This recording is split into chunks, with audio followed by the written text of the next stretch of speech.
Good morning. I'm David Boedker. I'm the CEO of Keystone Insurers Group since the late 80s. I also have with me this morning a celebrity guest, Bob Rusbuldt, who has been a longtime friend of mine and is the Chief Executive Officer of the IIABA National. Say good morning, Bob. Great to be with you, David, and great to be with all the Keystone agencies.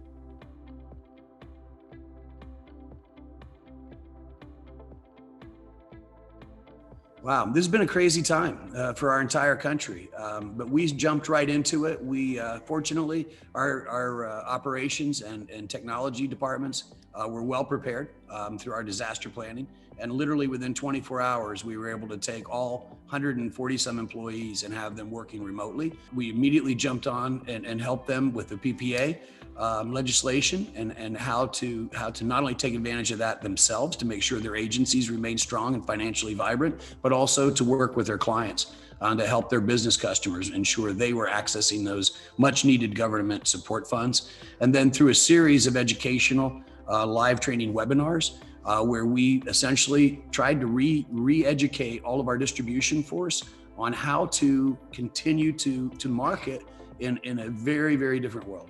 A world where you can't go and have lunch anymore, or you can't have dinner meetings, or you can't even meet, let alone play golf or do any of the things that independent agents have typically used as techniques to attract new business to their operations. And it's been interesting. We've continued to be able to grow. I've talked to our partners across essentially our entire 16 state footprint, and by and large, every one of them are up and up meaningfully. Maybe not quite as good as they would be in a normal business environment, but they have not really missed their stride. We've done 2 surveys during COVID of our national agency leaders in all 50 states. And the number one challenge they're having is something you just touched on, is writing new business. Right. They're doing well retaining their business. In fact, they've sort of reestablished relationships with some of their existing client base because they have the time to do it remotely.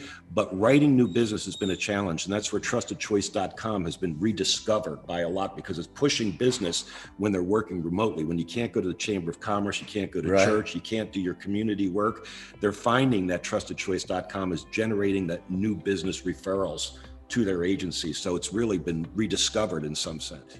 I would encourage every independent agent that watches this video to reach out and to support and be avid supporters of your state associations and national associations, specifically as it relates to the incorporation of Trusted Choice into your specific agency, if you have not done so already, as well as to support InsurePAC.